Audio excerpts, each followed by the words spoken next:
Bom, pessoal, o tema que nós vamos falar hoje, né, nessa palestra, é astrologia teosófica, os significados esotéricos dos astros. E para falar sobre esse tema, a gente preparou alguns slides que podem ser muito esclarecedores. E para começar, nós vamos dizer que este é o livro que baseou essa palestra, que é Theosophical Astrology, né? Astrologia Teosófica.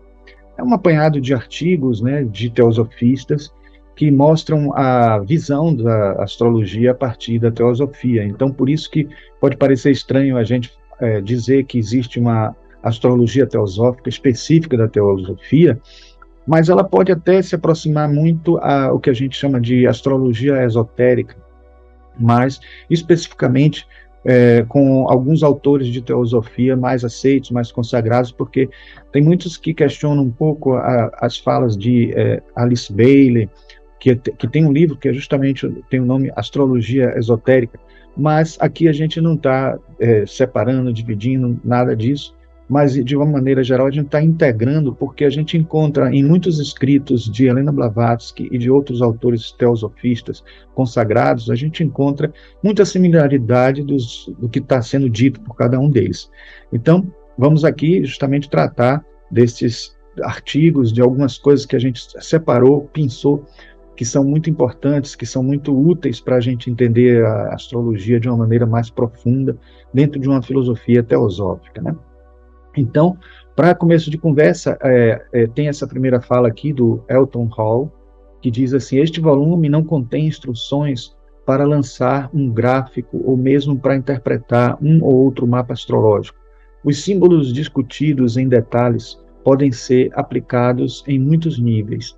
Esses artigos abrangem muitas maneiras de pensar, libertando o leitor de um quadro fixo ou dogmático, permitindo que surjam novos insights e uma consciência ampliada. Como em tudo no ensino teosófico, o aluno aqui, o leitor, é encorajado a engajar as ideias apresentadas, examiná-las, refletir sobre elas e torná-las suas. O engajamento refletido é o de nutrir e desenvolver a compreensão individual. Assim, esses ensaios, juntos, constituem uma introdução à astrologia teosófica, um tesouro de recursos para a alma aspirante. Então, este livro ele não foi lançado no Brasil, né, em português, mas ele é como está dito aí, né, ele é um tesouro, é importante porque a gente tem que lembrar sempre que o teosofista é um pensador livre, então ele escolhe quais autores ele aceita, quais autores ele não aceita, e até mesmo dentre os consagrados, né? Mas aqui a gente está tentando trazer um apanhado de informações que fazem muito sentido, que passam a ter, digamos, uma coerência muito grande com tudo que a gente prega, com tudo que a gente lê e que acredita, e acaba fazendo associações e também analogias muito importantes, né? Dentro daquela lei da correspondência, tem muitas coisas se correspondem, né? Aqui eu trouxe para vocês terem uma ideia geral do sumário, né? Introdução de Elton Hall, que tem aquela passagem que a gente falou no instante aí, e aí entra a filosofia da astrologia, né? O zodíaco, a astrologia verificada, uma discussão do zodíaco, enfim, vários artigos aí que vocês veem que alguns são até mesmo dos conhecidos William Jude, né?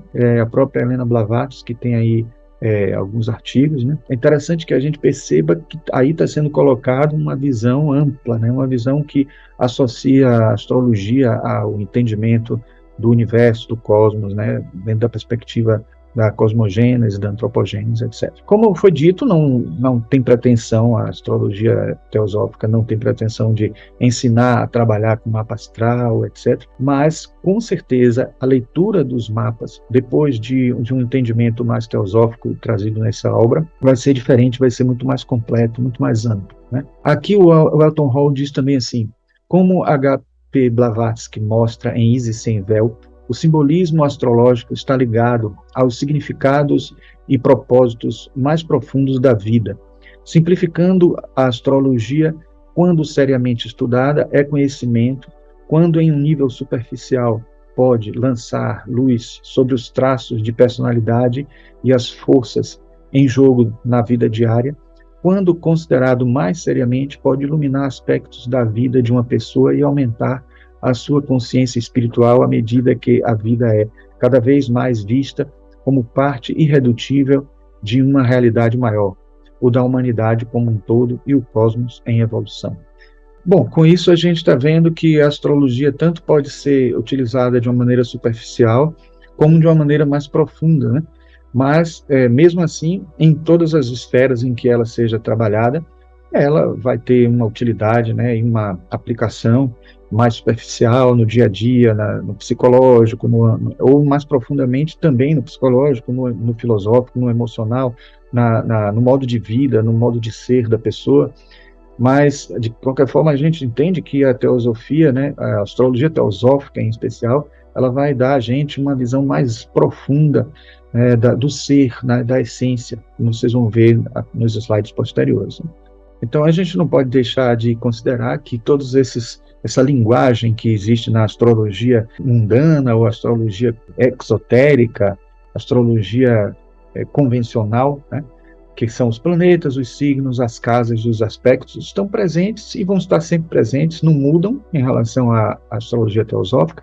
E aí eu já recomendo aqui esses dois livros, um de Stephen Arroyo, Normas Práticas para a Interpretação do Mapa Astral, e esse outro de Marion Marsh e Joan McEvans, que é o curso básico de astrologia, aqui já na edição mais recente, lançada esse ano, aí o volume 1. Este curso contém 3 volumes, né? Bem assim didático, um curso mesmo de astrologia para quem quer aprender o beabá e aprofundar também. E aí você vai aprender a astrologia convencional, vai entender como é que ela trabalha e ela é muito útil.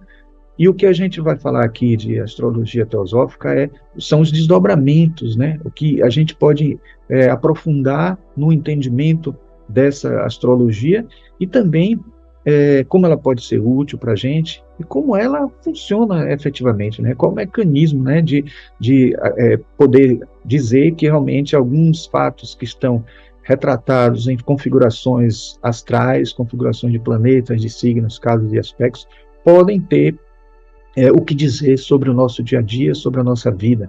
Isso é que é muito importante e a astrologia teosófica tem algo a contribuir nesse quesito aí, certo? Então eu começo logo nesse livro de Alan Lee, que é pioneiro nessa questão da astrologia esotérica, trazendo informações que vêm direto dos livros de Alice Bailey, também da Doutrina Secreta.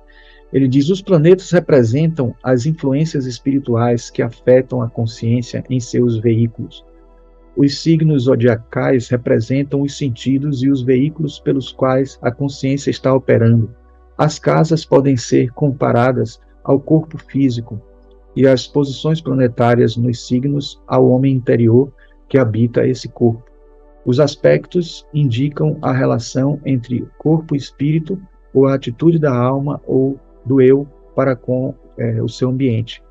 Representam os estados de ânimo variáveis e cambiantes e os pontos de vista da alma. Para quem já estudou astrologia, né, na sua versão mais exotérica, sabe que todas essas informações aí dizem respeito à nossa vida, nosso ser, né? Os aspectos planetários são variações de posições de ângulos que os planetas fazem, tem a informação de como eles estão no nosso nascimento, mas também à medida que nós vamos nos desenvolvendo, né, ao longo do tempo, que ângulos eles vão fazendo, que ângulos eles fazem no momento que nascemos e que ângulos eles vão fazendo à medida que a vida vai acontecendo. Isso diz respeito aos trânsitos planetários, às mudanças que vão acontecendo também, as revoluções solares, lunares e planetárias, de um modo geral, mostrando para a gente marcadamente as situações que vão acontecendo, né, nesse processo. Vamos falar detidamente mais, né, agora sobre planetas, né?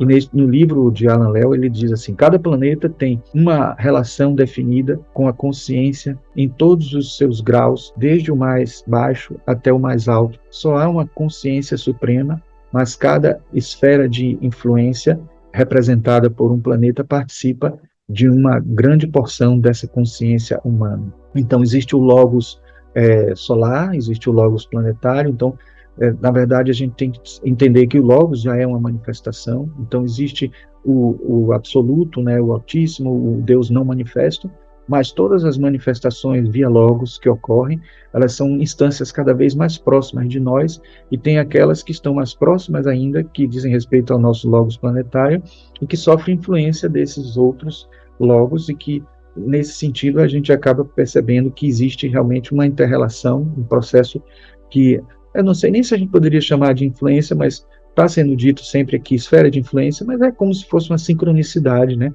Algo que acontece no universo como um sinal, como uma assinatura do universo, e que nós temos condições de ler através dos planetas, dos astros. Indiretamente, podemos sim falar de influência, porque são influências mútuas que ocorrem, mas sem a gente acreditar que é uma influência assim de a gente não ter, de a gente ser passivo e não ter chance de alterar ou de modificar, não. São influências como pessoas que nos sugerem alguma coisa, mas a gente pode simplesmente reverter, não aceitar, mudar, ter um comportamento diferente, cada um tem um comportamento diferente diante dessas influências, diante dessas sincronicidades que ocorrem no momento em que nós nascemos e em tudo que ocorre depois desse nosso nascimento, né? Então, podem ser, aqui está dito, né, esferas de influência da consciência, imagens arquetípicas e mitológicas, se a gente recorrer à psicologia junguiana, à psicologia analítica, e também poderíamos dizer que são características relacionadas aos 7 raios, porque dentro da teosofia a gente sabe que o logos solar, o logos planetário se divide em raios, como a gente pode ver no arco-íris e como a gente pode ver na difração dos raios dos diferentes, das diferentes cores quando ela passa por um prisma.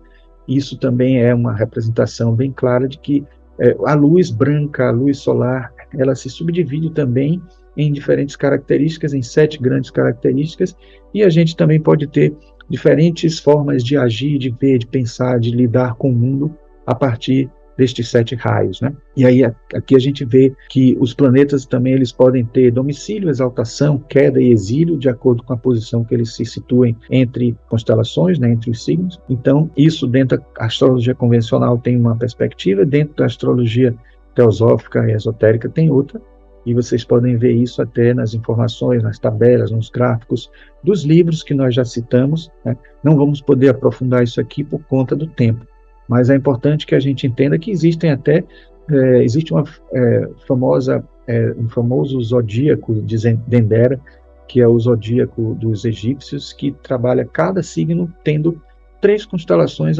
associadas a eles, e por isso também 3 interpretações possíveis associadas a cada signo, que podem ser complementares às interpretações que nós conhecemos.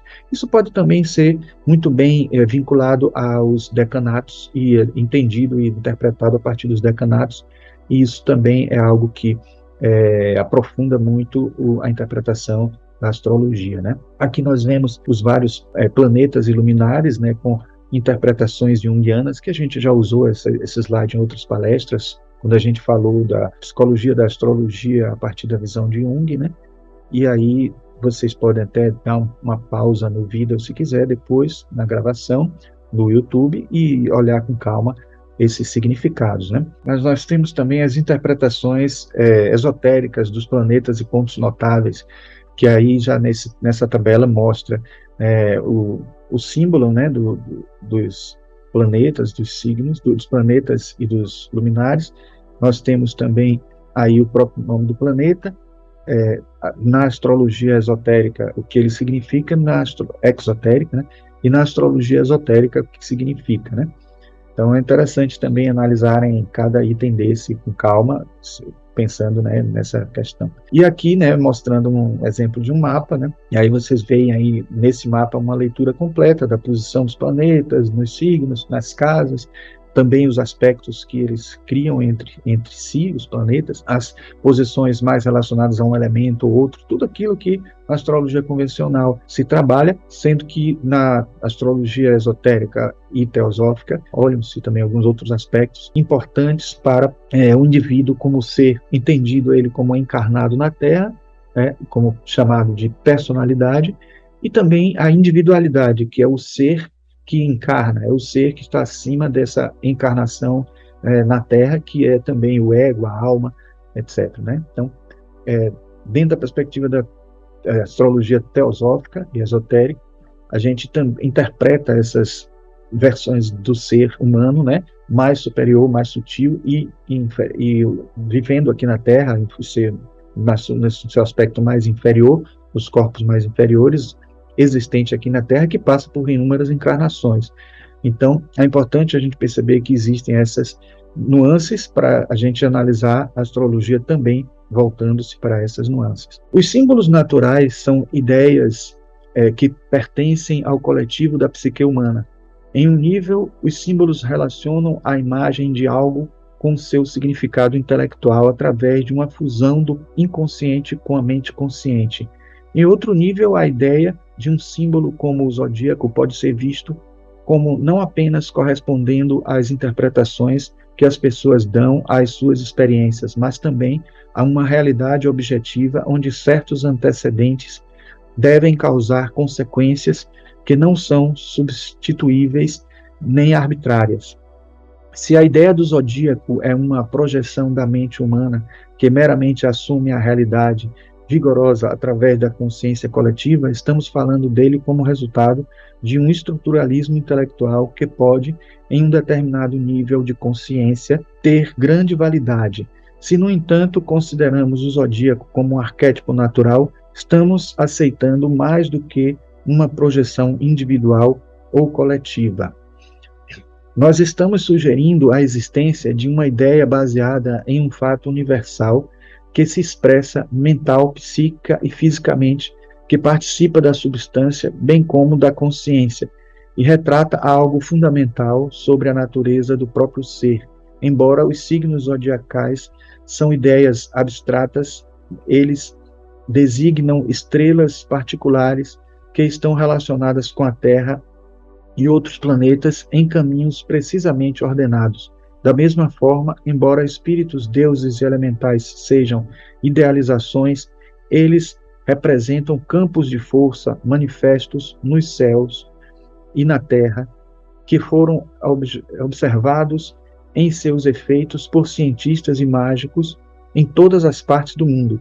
Os hindus, os chineses, os gregos, assim como muitos outros povos, foram rápidos em ecoar esse padrão celestial arquetípico em suas cidades e santuários. Está no artigo de Ellen Walborn, né? Isso aí, nesse livro também de Theosophical Astrology, e dá muito pano para manga esse texto, porque no momento em que fala que existe uma possibilidade da gente entender a astrologia como um arquétipo, né? Como um arquétipo natural ou como um estruturalismo intelectual, a gente pode perceber aí duas possíveis explicações para o funcionamento da astrologia dentro da ótica da teosofia. Sendo um estruturalismo intelectual, se assemelha àquela ideia da física quântica que diz que nós interferimos sobre a matéria. Ao longo de tantos anos, os povos, civilizações que conseguiram detectar, ver como as leituras que eles faziam dos astros faziam muito sentido e se repetiam e eram muito bem detectadas, verificadas como praticamente a primeira ciência, uma das primeiras ciências da humanidade, então, que depois se transformou em astronomia, né? Muitos consideram que a astrologia é uma astronomia primitiva, mas nós, dentro da teosofia e dentro de uma visão esotérica, sabemos que é muito mais do que isso, né? Talvez poderíamos dizer até que a astronomia está dentro da astrologia, porque a astrologia vai muito mais além nos seus conteúdos, nas suas informações. Então a gente pode dizer que tanto pode ser um estruturalismo intelectual, que seria a ideia de que a consciência concebeu, a consciência percebeu algumas coisas, alguns padrões, e esses padrões continuam existindo até hoje como verdade, porque a consciência sustenta esta realidade. Isso é uma das interpretações que mostra que nossa mente ela tem mais poder do que a gente imagina. A gente coletivamente é capaz de fazer as coisas acontecerem de um jeito que já está estabelecido e continua sendo estabelecido. E aí a gente só pode incluir para acrescentar que o ser humano, como ele evolui, os seres conscientes, o universo em suas vastas formas de consciência, desde as mais simples até as nossas, que não são a última, né? Nosso nível de consciência, a consciência do homem, do ser humano, não é o último nível de consciência, existem os super-humanos, Existem consciências planetárias, como nós já falamos, consciências galácticas, consciências solares, etc. A gente até pode entender aí, dentro dessa ideia de estruturalismo intelectual, que não é a mente humana propriamente que gera essa realidade, mas uma mente cósmica, uma mente mais ampliada, né? Existe, por outro lado, a ideia de um arquétipo natural, que diz que nós temos dentro de nós essas informações simbólicas e que, através de símbolos, nós conseguimos ter a informação do macro, estão em forma de símbolo, porque nós não conseguimos perceber claramente nos nossos, o que acontece nos corpos mais sutis, além da personalidade humana, né? No nível da individualidade, a gente não tem acesso a tudo, a todas as informações, então está aí presente toda todas as leis cósmicas, né? Que mesmo que não sejam universais e que não sejam para sempre, porque dentro do processo evolutivo do universo, da pessoa, dos ciclos, dos Manvantaras e Pralayas, as coisas podem ir mudando, podem ir se transformando para melhor, e se modificando, e se reestruturando, e dentro de um aprendizado galáctico, cósmico, etc. A gente também sabe que existem padrões, ainda dentro do nosso nível de percepção temporal e espacial, e esses padrões estão presentes, estão impregnados no universo, né? A gente pode acessar eles, e nas leituras a gente pode fazer as nossas interpretações. Então, com isso que eu falei, pode ser até que vocês percebam que eu estou defendendo que todos os dois são verdadeiros. E realmente, em níveis diferentes, a ideia de um estruturalismo intelectual e de um arquétipo natural são verdadeiras, são tantos dois verdadeiros. Dentro do estruturalismo intelectual, a gente tem essa fala aqui de Karen Hamaker Zondark, né? A pronúncia dela é assim, é Zondark, apesar de ter um gay. O repertório das ideias astrológicas pode ser interpretado como uma expressiva reunião ordenada de símbolos necessariamente assentados sobre uma fundamentação arquetípica. Os signos dos zodíacos, os planetas, as casas, etc., podem ser redescobertos na psique de todas as pessoas. São arquétipos que assumiram formas definidas, representativas de material e processos psíquicos com os quais o ser humano aprendeu a lidar ao longo dos séculos. Então, repare que aí, ao mesmo tempo, um arquétipo natural, que ela fala, que ela defende como psicóloga junguiana, mas também é um estruturalismo intelectual porque retroalimenta, né? No momento em que nós acreditamos que a astrologia nos dá essa situação, a nível do indivíduo, a nível da bolha humana, a nível do âmbito da personalidade, essas coisas vão se retroalimentando e vão fazendo valer e vão fazendo funcionar, vão funcionar com certeza mais fortemente. O cuidado que a gente tem que ter é para a gente não usar a astrologia como justificativa para coisas que a gente faz e dizer assim, eu faço isso porque eu tenho ascendente em Marte, eu faço isso porque eu sou mais agressivo por isso, por aquilo, eu sou assim, sou assado, e justificando através dos signos, quando a gente sabe que a astrologia tem mais que nos ajudar a gente melhorar, a gente crescer, a gente se transformar como ser humano. Então, isso aqui é importante, a mensagem importante desse conteúdo que a gente está trazendo. Como arquétipo natural, a gente sabe que Jung defendia que existe a consciência, que é algo que a gente tem condições de acessar mais facilmente. A nível do inconsciente pessoal e inconsciente coletivo, nós não temos tanto acesso assim, mas existe ainda um acesso e nós podemos até dizer que faz parte do inconsciente pessoal e até do coletivo os corpos sutis que a gente tanto lida na teosofia, e por isso a gente não pode desvincular uma coisa da outra. E a gente vai ver aqui agora que a astrologia teosófica e esotérica, elas trabalham muito intensamente com os corpos sutis, mostrando o mecanismo como é que atua estas realidades astrais dentro dos nossos corpos sutis, né? E Jung, ele traz até uma definição mais profunda, mais completa, né? No seu livro Fundamentos de Psicologia Analítica, que ele, numa conferência em Tavistock, ele faz um resumo da sua psicologia. Muitos dizem que a melhor forma de estudar Jung é ler esse livro, porque, além de ter perguntas e respostas, que podem ser perguntas nossas, ele faz um resumo final, depois de muitas mudanças que aconteceram ao longo do tempo na psicologia dele. Ele traz isso e ele ainda fala que, além da sensação, sentimento, pensamento, intuição, que vocês podem ver aí, nos primeiros itens, né, tal, ele fala de memória, subjetividades, afetos, etc., que são instâncias ainda mais elevadas, que não estão no âmbito da nossa consciência, que estão até um pouco na consciência, um pouco no inconsciente, e que podem retratar muito bem as instâncias mais sutis, onde as coisas atuam, né? Onde as energias vão atuar em níveis mais profundos, né? Segundo até alguns autores, a gente até pode ver, né, o próprio Alan Léo, ele fala que o nosso sistema solar ele corresponderia, né, o zodíaco, né, ele é como se fosse o corpo causal do universo, do nosso universo conhecido. Então, repare que até nesse sentido das consciências planetárias a gente pode entender a teoria dos corpos sutis, as teorias teosóficas presentes aí.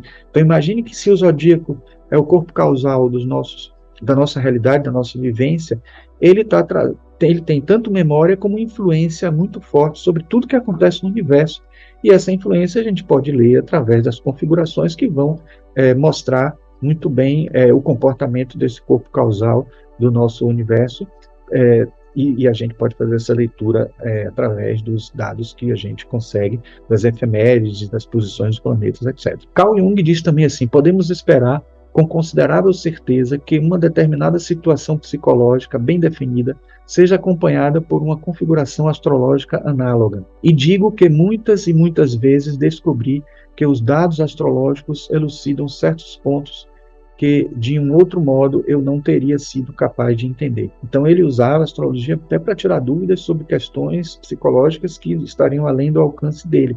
E isso está muito dentro da ideia do arquétipo natural que nós falamos nesse instante. Ainda, Karen Ramakan Zondark, ela fala também: cada planeta é o símbolo de um conjunto específico de carências, necessidades, aspirações e desejos que se encontram em todos os seres humanos. Então, aqui está bem claro que a psicologia, principalmente tratada por psicólogos que também estudam astrologia, tem uma relação muito forte, muito pertinente, né, nas interações que ela tem com a astrologia. A psicologia e a astrologia têm uma interação muito forte, né?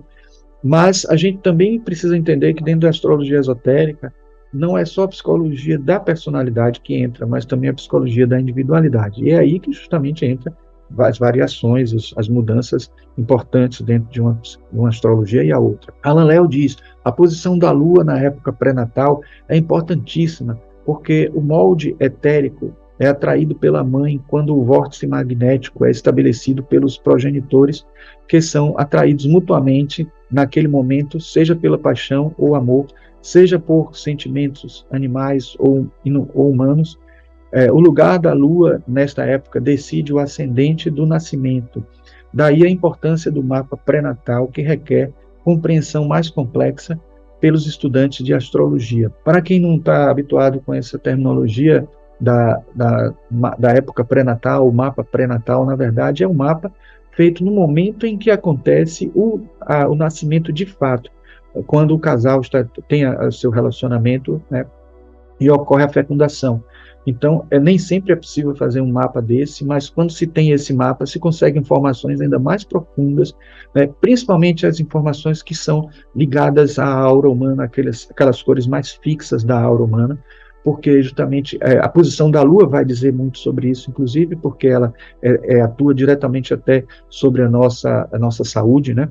A Lua em posição boa, né, em aspectos bons, positivos, com o Sol também com os outros planetas, etc. Os aspectos positivos da Lua e do Sol são muito importantes para essa análise mais profunda do ser enquanto personalidade e enquanto individualidade. E a gente vai ver isso quando falarmos dos triângulos, né? Aqui também a Alan Léo completa: o molde etérico é novo a cada renascimento do ego no plano físico de manifestação. É obtido praticamente das emanações mais baixas do invólucro áurico permanente do próprio ego, e no momento da época pré-natal converte-se no modelo do duplo etérico e do corpo físico denso. Daí a importância sobre a saúde, a importância sobre a aura humana, sobre os chakras, sobre o que acontece energeticamente nessas situações. Por isso que essa característica energética astral que ocorre vai ter influência muito forte ao longo de toda a nossa vida, porque atua no etérico, atua no astral, atua no mental, e assim, nesse caso, atuando também na nossa personalidade como um todo, né? Aqui nós temos as interpretações esotéricas dos planetas e pontos notáveis também presente, né, associado aos raios, né?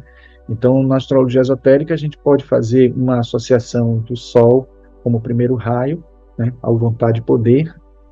Temos a associação de Vênus com o segundo raio, amor, sabedoria.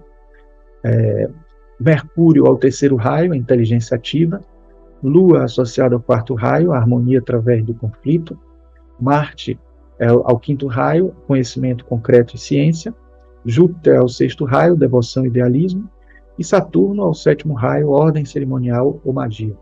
Uma coisa interessante aí, uma curiosidade, é que o quarto raio fica exatamente no meio entre 3 grupos de forças, né, e de raios e outros 3. Então, por isso, e são justamente as forças da individualidade e da personalidade que estão ali tendo que se harmonizar através do quarto raio, que é a Lua. Justamente a Lua que traz esse sentimento. Nós estamos trabalhando muito nesse período de nossa evolução espiritual, teosoficamente falando. Estamos trabalhando muito o chakra cardíaco, né? Estamos associando muito a Lua ao sentimento, e a harmonia através do conflito é algo que está sendo muito presente nos tempos atuais. As polaridades muito fortes e a necessidade de harmonizar essas polaridades, né? Neste livro de Jung e Astrologia, nós vemos recentemente relançado, né? E ele traz também as informações da astrologia esotérica, porque a autora Kathleen Burt, ela traz muito a informação da astrologia esotérica dentro de uma ótica também da visão junguiana. Então é muito enriquecedor. Eu aconselho muito esse livro. Ele está dividido em signo por signo, sendo trabalhado, né? Estudado. Então é importante a leitura dele. E aí, não só nele, mas também nos livros de Alice Bailey, tem a mostra bem clara aí dos signos e os regentes mundanos da astrologia exotérica e os regentes esotéricos, né, da astrologia esotérica, que seria também a teosófica. Então, a gente vê aí, se vocês olharem com calma, vão ver que o ascendente de vocês pode até ser diferente dentro da astrologia esotérica, que está dizendo respeito mais ao ser como individualidade, como alma, como entidade mais cósmica, como entidade mais transpessoal. Então, no meu caso, que eu sou leão, né, tanto o regente mundano como o esotérico é o mesmo, que é o Sol. Mas só que dentro de uma perspectiva diferente de análise, né? O Sol dentro de uma visão mais ampla, mais profunda, e o Sol dentro de uma visão mais... então, assim, é um Sol self, um Sol mais eu, né? Então, é importante que a gente saiba que existem essas duas realidades, e vocês veem que muitos deles se repetem, né? Não é só o Sol. E também autores variam um pouco dentro dessa visão, mas eu trouxe aqui essa que eu considero a mais aceitável. Os signos, eles também têm interpretações dentro da astrologia comum, da astrologia exotérica, né?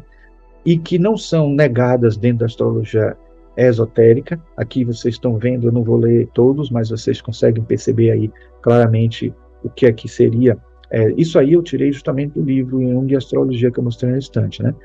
E aqui nós podemos dizer que é uma versão da astrologia esotérica, trabalhando a questão do eu sou, do eu tenho, eu penso, eu sinto, eu quero, eu analiso, eu equilibro, eu desejo, eu compreendo, eu uso, eu sei, eu creio. Então, repare que aí nós estamos tendo uma visão bem ampla de como o eu se comporta dentro de uma perspectiva do crescimento espiritual, do crescimento como um ser no nível mais amplo, né? O verdadeiro ser. Os signos zodiacais podem ser vistos, né, de uma maneira bem profunda também. E aqui, no livro de Astrologia Esotérica, temos uma passagem dita por Helena Blavatsky que diz: a descida e a reascensão da alma não podem ser separados dos signos zodiacais, e parece ser mais de acordo com a realidade crer numa misteriosa simpatia entre alma, metafísica e as brilhantes constelações, na influência das estrelas sobre a alma, que na absurda ideia de que os criadores do céu e da terra colocam no céu os tipos das 12 tribos de Israel. O que ela quer dizer com isso? Que, na verdade, não somos nós que influenciamos, não somos nós com nossa forma de pensar que interferimos no zodíaco. Então, se existem 12 tribos de Israel, até a escolha de 12 aí foi por um número especial, um número bem cabalístico aí e tal, e está associado também aos ideais arquetípicos ligados ao zodíaco. Não que as 12 tribos de Israel influenciaram para a existência desses 12 signos. Então, é inverter a situação. Então, existe sim um arquétipo natural que a gente pode ler nos símbolos dos signos, nos símbolos das 12 tribos, nos símbolos dos 12 apóstolos, né? A gente sabe que não foram só 12 apóstolos, mas simbolicamente se expressa em 12 porque tem um significado, tem uma importância, cada um tem um significado, né? Então, todos os 12, os 144 mil eleitos da Bíblia também, então, sempre que tem um 12, tem uma importância muito grande aí, associando o 4 ao 3, porque o 3 é o divino, o 4 é o humano. Então, repare que aí você tem tanto a individualidade a, quanto a personalidade refletidas, né, na quaternidade e na triplicidade, na tríade, né, da alma. E aqui também nós temos uma informação bem importante, tanto presente no livro A Luz e a Sombra dos 12 Signos, lançado em 2018 agora por Cláudia Lisboa, quanto no livro Luz e Sombra, lançado pela editora Teosófica, desde 1997, de Emma Costet de Marcheville, que é uma professora que ensinou astrologia para muitos astrólogos que tem aí hoje, inclusive a própria Cláudia Lisboa foi aluna dela, e fala muito, né, dessa relação da luz e sombra. E aí vocês conseguem ver que essa polaridade existente nos signos que estão opostos, né, no mapa natural, vocês veem que Áries é oposto a Libra, Touro oposto a Escorpião, Gêmeos a Sagitário e assim por diante.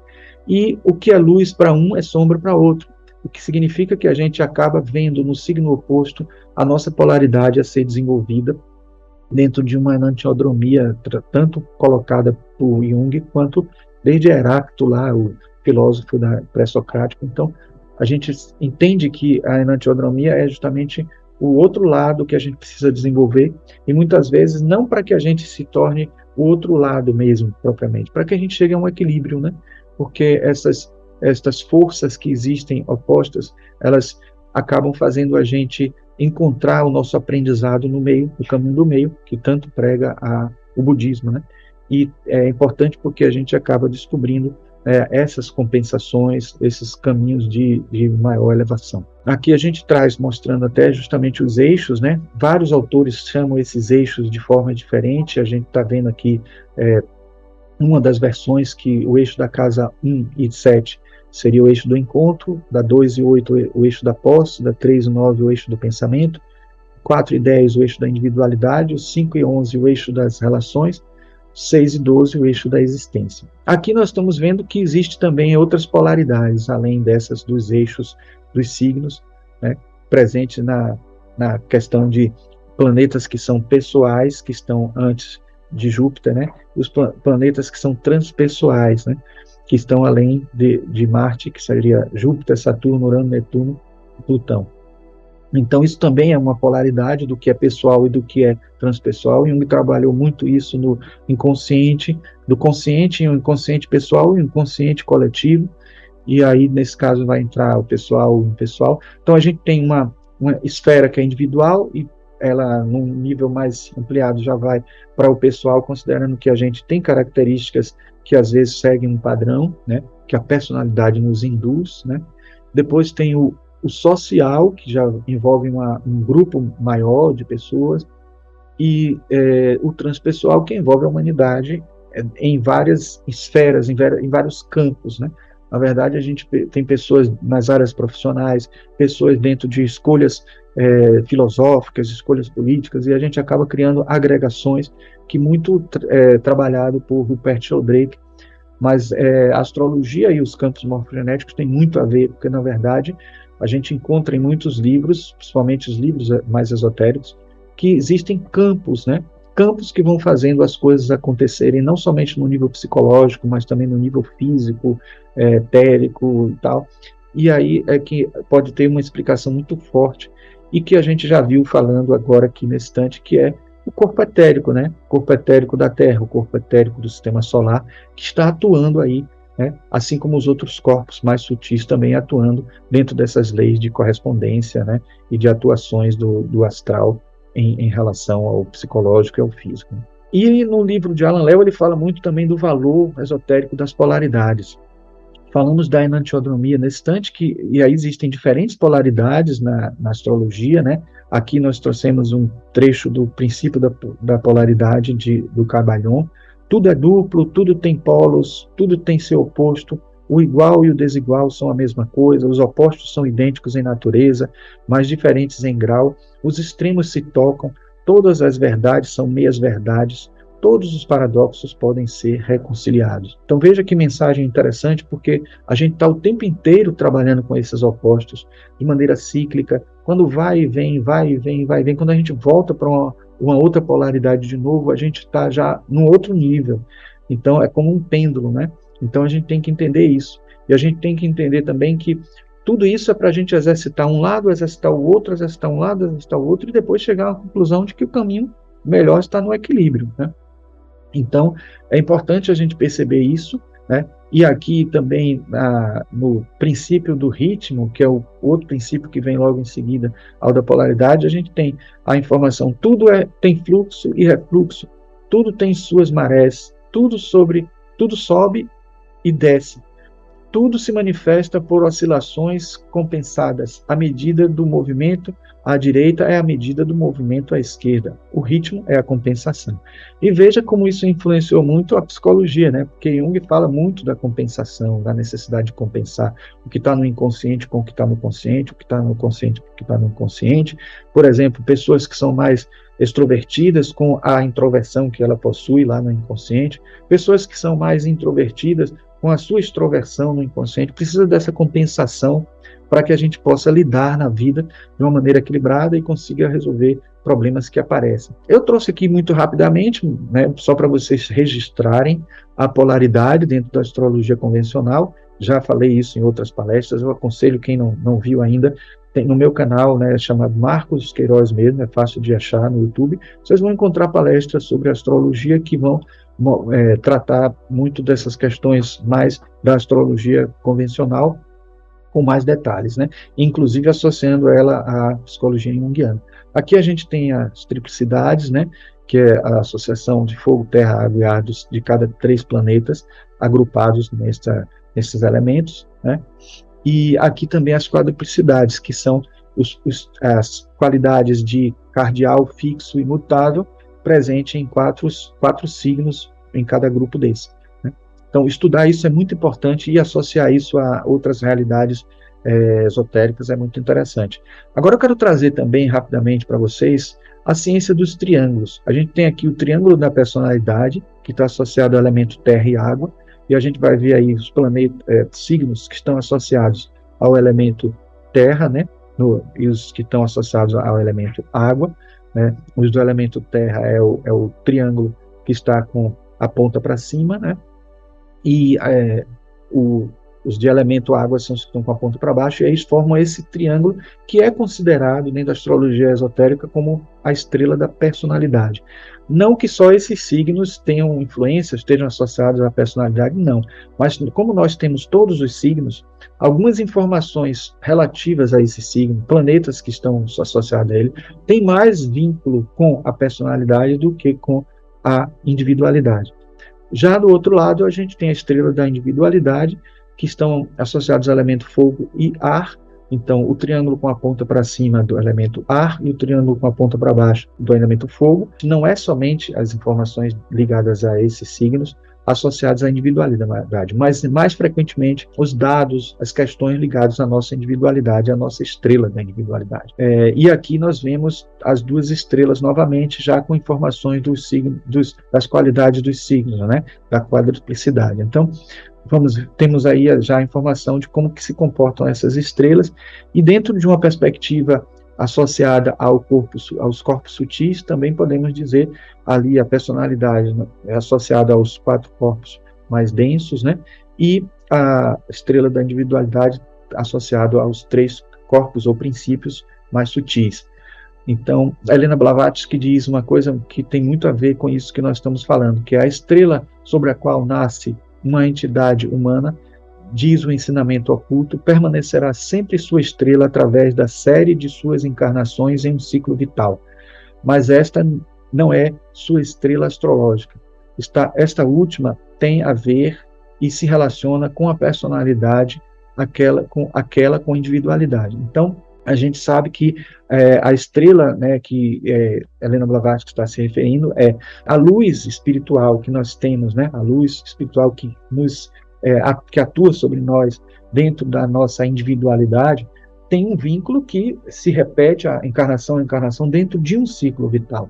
Num ciclo vital seguinte, já vai ser outra, provavelmente de um signo seguinte, seguindo uma sequência, e aí nós vamos ter uma correspondência entre a estrela da individualidade e a estrela da personalidade, e entendendo que a gente vai passando por experiências na nossa personalidade, em vários signos e em vários raios atuando sobre nós, até que a gente tenha a experiência integral e consiga fazer esse processo evolutivo acontecer em outra instância, em outro nível, repetindo novamente o ciclo e vivenciando já de uma forma mais profunda e mais evoluída no ciclo seguinte. As 12 casas são o palco, o roteiro do teatro da vida. Como as casas, todos sabem, que estão associadas diretamente aos signos, então não tem como a gente não dissociar as interpretações que fizemos dos signos com as casas. Então, da mesma forma que vimos aquelas interpretações que nós falamos do eu sou,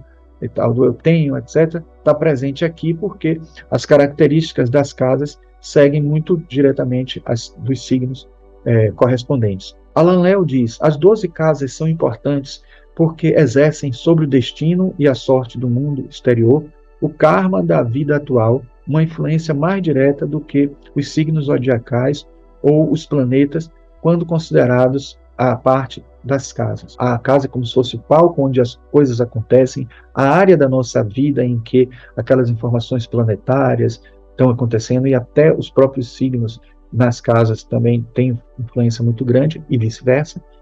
Então é importante que a gente entenda tudo isso. E Daniel Rudyard diz assim: toda casa astrológica simboliza um tipo básico de experiência humana. Então a gente precisa perceber em cada experiência humana que a gente vivencia, o que é que tem de informação ali para a gente, né? A nível espiritual, a nível da personalidade, a nível da individualidade. Os triângulos zodiacais estão aqui representados nessas ilustrações que a gente fez, tentando tornar mais didática a informação.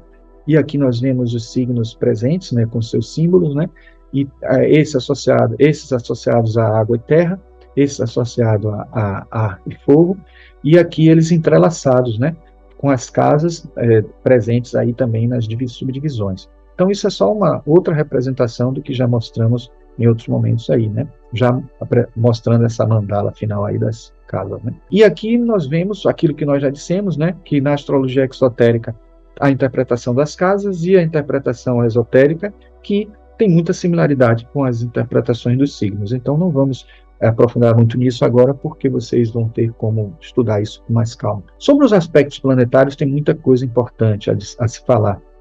Eles, independente de qual escola astrológica se admita, eles sempre vão manter aqueles mesmos ângulos, então eles são talvez as informações mais constantes dentro de uma análise astrológica. E você pode até analisar somente os aspectos ptolomaicos, né, aqueles chamados aspectos maiores, ou todos os outros, que são muitos. A gente pode pegar cada ângulo, pequeno ângulo formado entre os planetas, e fazer interpretações sobre isso. E quanto mais a gente analisa outros e outros aspectos planetários, a gente vai tendo mais informações sobre o ser humano, informações ainda mais profundas, né? Muitas vezes a gente se engana de achar que um aspecto é positivo e o outro é negativo, porque às vezes os aspectos que causam tensão são aqueles que nos impulsionam evolutivamente, nos impulsionam a mudar, a transformar, a mexer, a até lidar com a vida, mesmo que em áreas difíceis, complicadas e com problemas.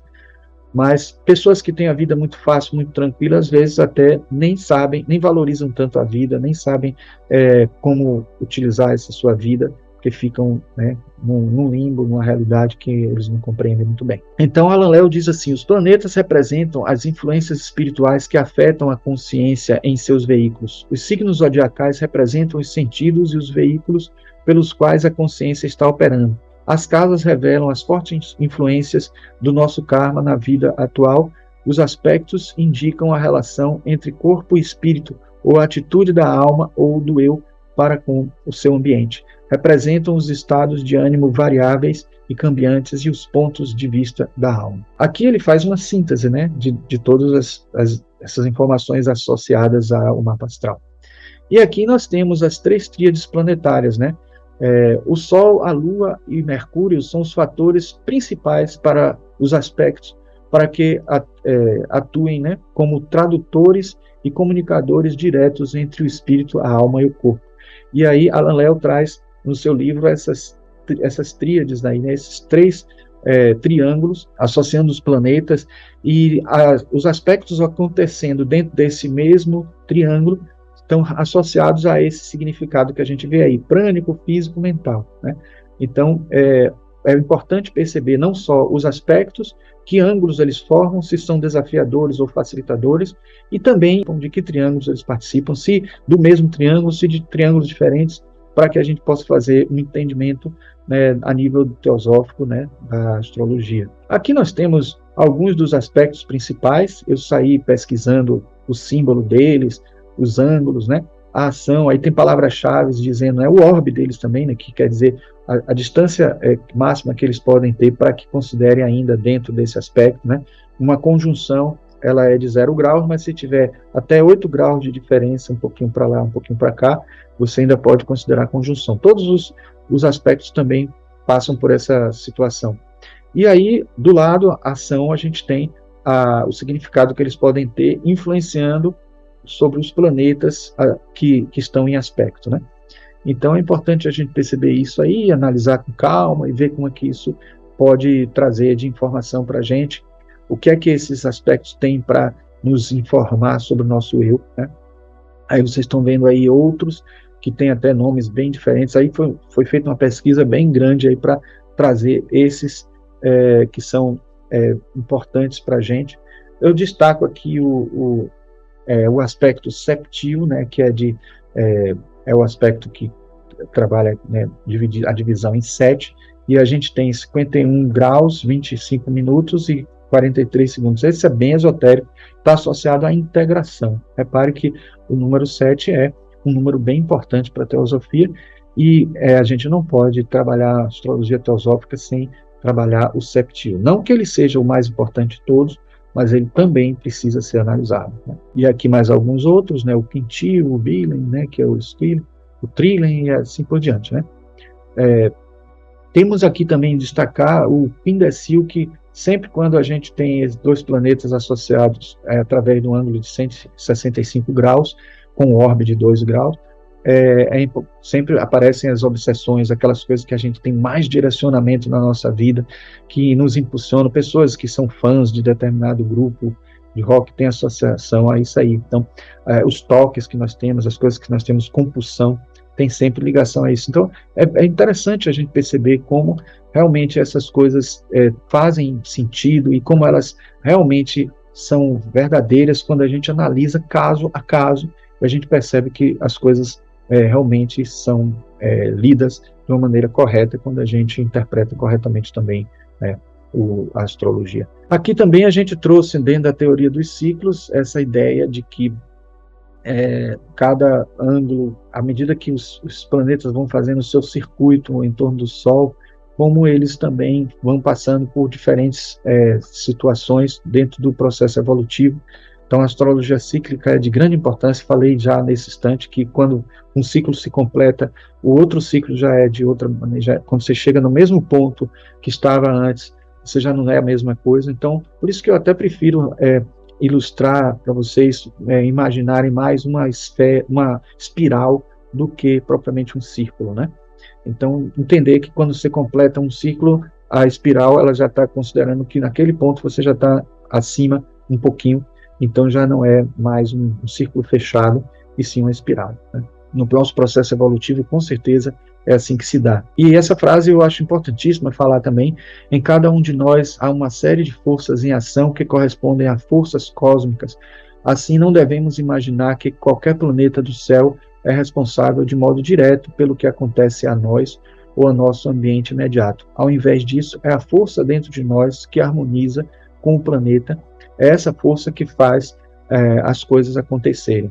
Então, eu disse isso já nesse instante, né, que é importante a gente não entender que é uma influência direta, é uma influência indireta, porque se nós nascemos sob determinada condição planetária, né, astral, de signo, etc., isso não quer dizer que a gente vá ser assim ou assado. A gente tem a predisposição para aquilo acontecer, né, que os astros inclinam, não determinam, isso é uma frase clássica, todo mundo já ouve falar isso, mas não é só nesse sentido que eu quero dar, mas tipo, a gente sabe que essa força que existe em nós, ela pode fazer com que a gente tenha uma sensibilidade maior em algo que seja dito a gente. Então, o que eu quero dizer a vocês é que, às vezes, os pais criam uma criança, duas crianças da mesma maneira, e uma tem uma reação e vai ter algum problema com aquilo, outra não, por conta dessas configurações energéticas, por conta da aura que se desenvolve a partir do mapa pré-natal, do mapa natal, e a pessoa vai tendo predisposições mais para uma coisa ou outra. Então, às vezes, uma influência que ocorre ao longo de toda a nossa vida tem o seu nascimento ali, né, tem a sua origem ali, né, no pré-natal e no nascimento da pessoa. Então é por isso que é importante a gente entender que não é uma influência direta, é uma influência de predisposições, é como se fossem assim, pessoas que estão mais propensas, estão mais vacinadas ou não vacinadas, né, a determinada coisa, e podem ter eclodir nela algumas situações agradáveis ou desagradáveis. Também a gente não pode entender que essas predisposições só nos induzem para caminhos ruins, mas também para caminhos muito bons do nosso crescimento espiritual, né? Então, é bom sempre a gente fazer essas associações, né? A Helena Valborg, né, escreveu um artigo em 1976, que está nesse livro também, e diz assim: como podem os personagens simbólicos da astrologia que são atribuídos a esses orbes celestes terem influências distintas sobre a vida dos seres humanos? É através de uma sutil atração gravitacional que afeta a natureza psicofísica, ou é pela operação de algum tipo de sincronicidade que liga eventos que ocorrem no mesmo tempo e produzindo efeitos semelhantes? As condições locais de acontecimento a qualquer momento refletem em miniatura a evolução do mundo como um todo. Por exemplo, uma pessoa nascida ao pôr do sol sempre expressa tendências psicológicas análogas ao caráter do momento em que o sol desaparece de vista, e em seguida ela diz: talvez haja um substrato sobre as correspondências analógicas existentes no sistema solar que ativa o tangível espiritual e psicofísico, que são causas operando para produzir um complexo metafísico e físico, cadeia de efeitos, ou, como pensavam os antigos hindus, pode haver um processo pelo qual substâncias etéricas fluem das estrelas e planetas e afetam suas contrapartes materiais na Terra. Isso é importante porque tem a ver com os devas, né? Com as hostes angelicais, com a hierarquia dos anjos. A gente sabe que os anjos atuam sobre tudo no universo, né? São os arautos de Deus, vamos dizer assim, arautos do Logos. Então, com certeza, as relações energéticas astrais, né, ocorridas dentro do processo de que funciona a astrologia têm um intercurso dos anjos, que estão fazendo as coisas acontecerem dentro das regras trabalhadas universalmente, pelo menos dentro daquele momento, né? A gente sabe que até alguém que tem uma empresa, ele estabelece regras que vão funcionar durante aquele tempo todo e aqueles subordinados vão ter que seguir aquelas regras, mas em algum momento aquela regra pode mudar, ou elas já podem ter uma regra em cima da regra que diz que a própria regra passa por transformações, passa por mudanças. Não estou querendo dizer com isso que existem leis universais, mas que até a mudança das leis está prevista por um ser que é absoluto e talvez não esteja dentro da compreensão nem do Logos mais avançado, mais sutil que a gente conheça, que também está em evolução. Então é importante que a gente entenda que existe esse mecanismo universal e que a gente entenda que as regras precisam ser seguidas, e essas regras, ou leis, vamos dizer assim, são seguidas a partir de arautos de seres que estão ali atuando, né?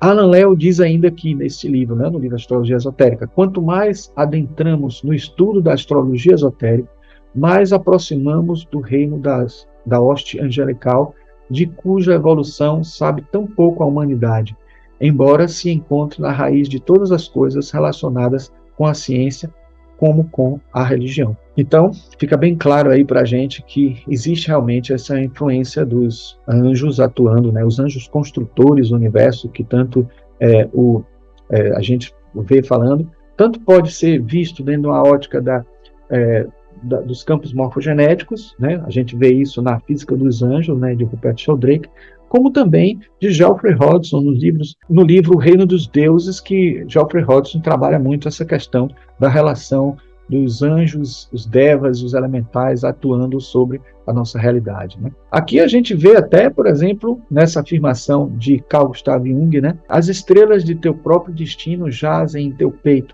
diz Sene a Wallenstein, dito que resgataria a astrologia por pouco que soubéssemos deste segredo do coração.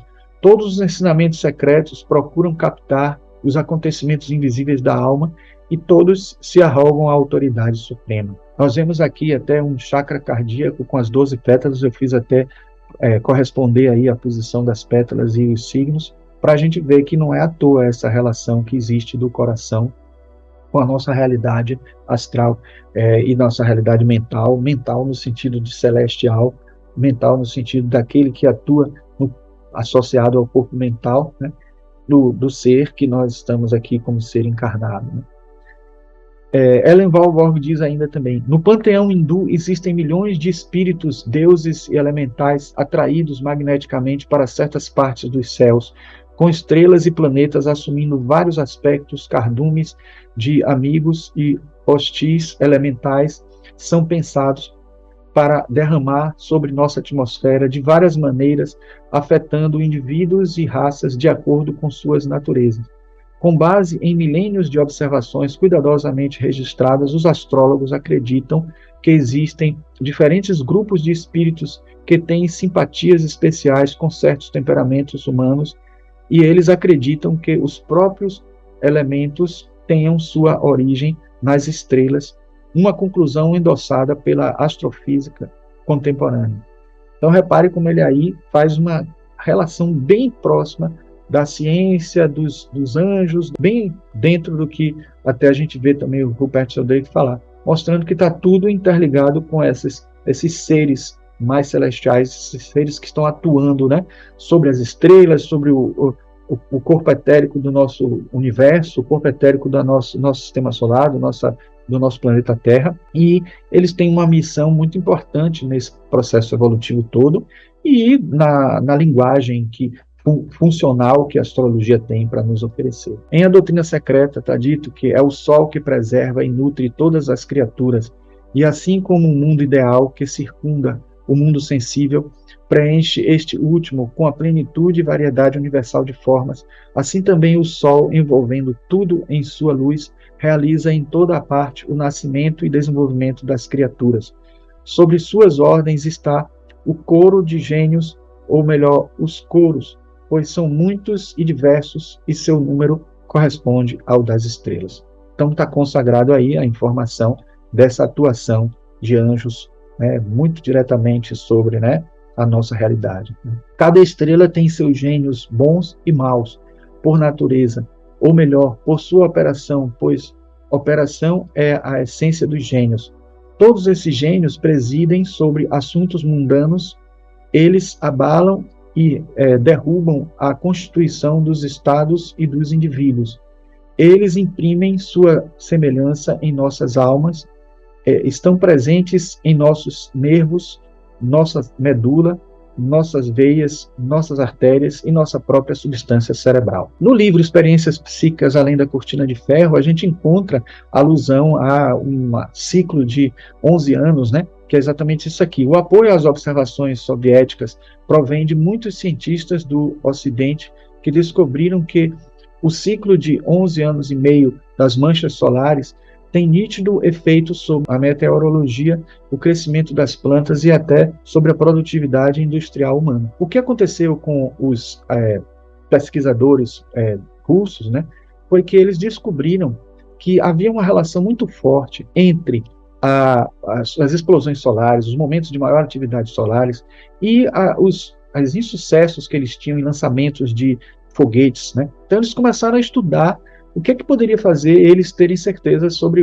a atividade solar, né, já que era uma coisa aparentemente aleatória, e eles começaram a ver que existiam planetas que fazendo aspectos e que denunciavam, que mostravam um momento de maior atividade, menor atividade, e começaram também nessa análise a ver que esses momentos de maior atividade estão associados também a acontecimentos fortes no mundo. Então, eles acabaram descobrindo a astrologia mundial, porque por tabelinha, se os aspectos planetários estão associados às explosões solares, as explosões solares também estão associadas a acontecimentos mundiais, as relações planetárias também podem nos ajudar a interpretar os acontecimentos mundiais. Então, isso é muito interessante porque também mostra não só que dentro de uma perspectiva científica, mesmo sem crença nenhuma na astrologia, é possível chegar a essas conclusões. Mas também está embutido aí essa questão do ciclo dos 11 anos e meio, que Helena Blavatsky fala muito sobre isso, e Daniel Rudyard diz também no seu livro A Dimensão Galáctica da Astrologia, que H.P. Blavatsky, em sua obra A Doutrina Secreta, afirma que o ciclo de 11 anos da mancha solar corresponde a um único batimento sístole e diástole do coração humano. Né? Então, isso é muito interessante, porque ela está mostrando como existe uma relação muito humana, muito assim, digamos assim, consciência macro, né, do universo presente aí. É como se ela estivesse detectando o que é o coração deste macro ser, que é o Logos universal, o Logos planetário, o Logos do sistema solar, etc. Já se disse a Lures que a filosofia oculta nega que o Sol seja um globo em combustão, definindo-o simplesmente como um mundo, uma esfera resplandecente da qual se acha oculto o Sol verdadeiro, de que o Sol visível é apenas o reflexo, a concha, e o Sol visível é uma simples janela aberta no verdadeiro palácio solar, cujo labor interno ele revela sem alteração. Está aí uma passagem que antecede o que ela diz depois, que é: desse modo, durante o período ou vida solar manvantárica, há uma circulação regular do fluxo vital de um extremo a outro do universo, onde o Sol é o coração, como a circulação do sangue no corpo humano.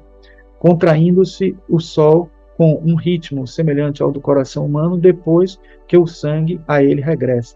Só que, em vez de realizar um circuito em 1 segundo aproximadamente, requer o sangue solar 10 anos para circular e 1 ano inteiro para atravessar suas aurículas e seus ventrículos antes de ir depurar os pulmões e de voltar às grandes artérias e veias do sistema. Bonito, né? Que coisa interessante, né? Aqui o Elton Hall diz o seguinte: há muito mais em qualquer sistema de astrologia do que um mecanismo para lançar um gráfico ou dar interpretações ingênuas, como, por exemplo, Marte significar conflito, Júpiter riqueza ou generosidade e inteligência de Mercúrio, e assim por diante.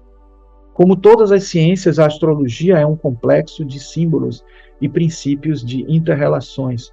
E como toda ciência, a astrologia também se baseia na experiência e na observação. Então ele prossegue dizendo o seguinte: dentro de certa forma, a astrologia é mais como ciência médica do que física, uma vez que suas variáveis são muitas vezes multivalentes e dependentes do contexto.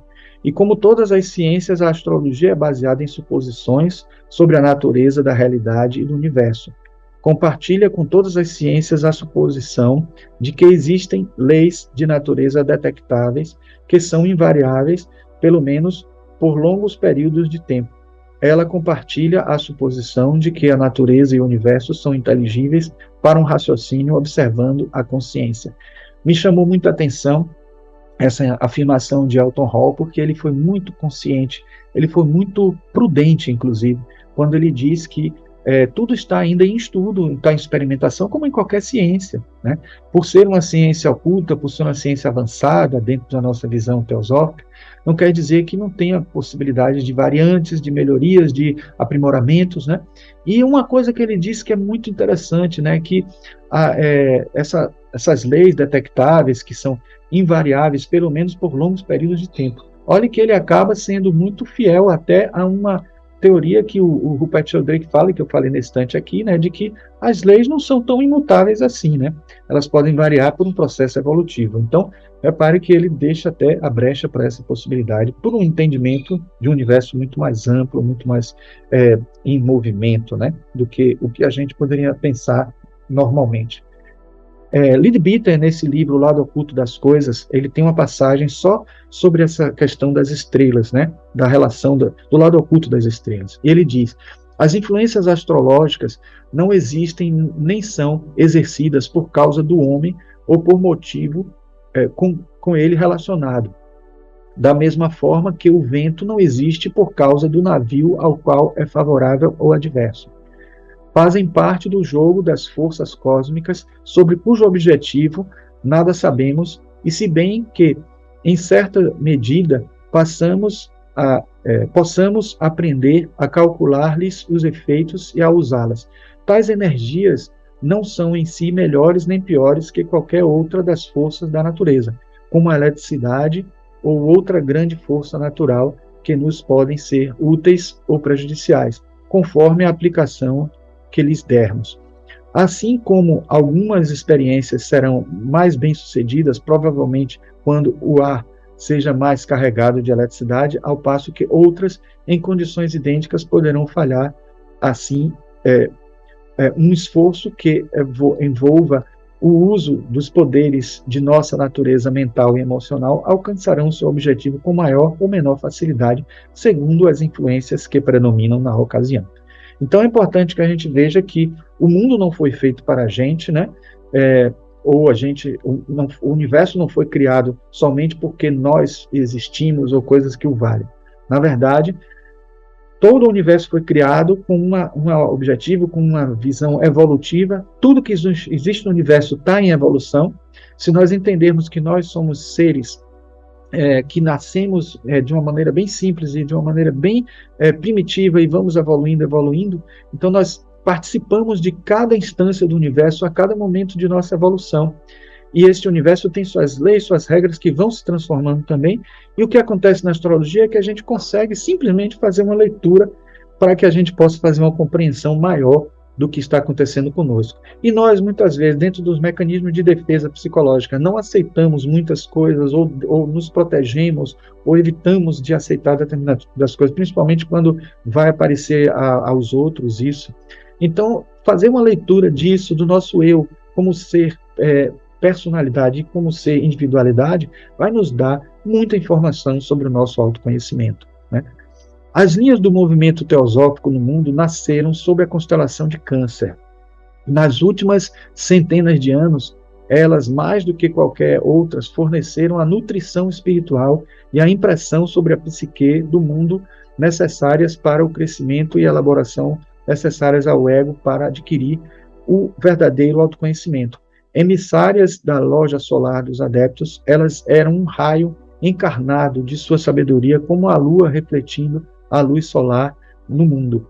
Nelas, pessoas benfeitores assumiram uma forma e exalaram a substância de sua vontade, como que através de uma forma localizada de natureza materna. H.P. Blavatsky escreveu que a constelação de Peixes brilha como um símbolo de todos os salvadores espirituais, passados, presentes e futuros, que dispensam a luz e dissipa a escuridão mental. O signo de Peixes não se relaciona meramente com Cristo, mas com todos os reformadores do mundo.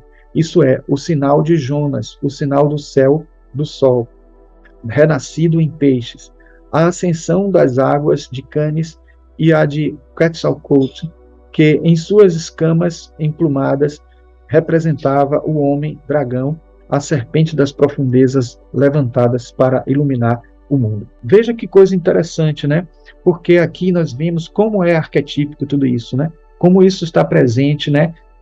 Nas informações de como surgiu a sociedade teosófica, como está presente nas representações simbólicas dos povos primitivos, associando informações que estão presentes tanto na astrologia associada à mitologia grega, associada à mitologia azteca, aos maias, aos incas, etc. Então, a gente vai encontrar informações como essa presentes, né, em várias culturas, em várias realidades, e como isso vai trazer informações muito úteis para nós.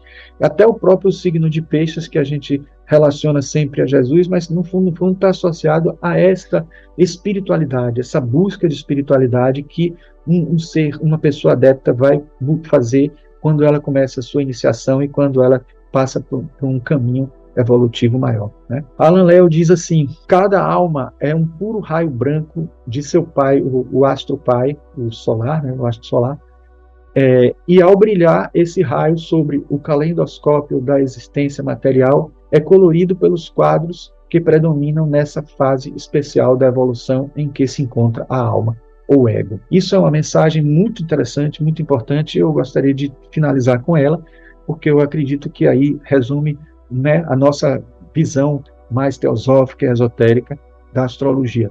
Espero que vocês tenham gostado e também que possam fazer perguntas dentro do possível, ok?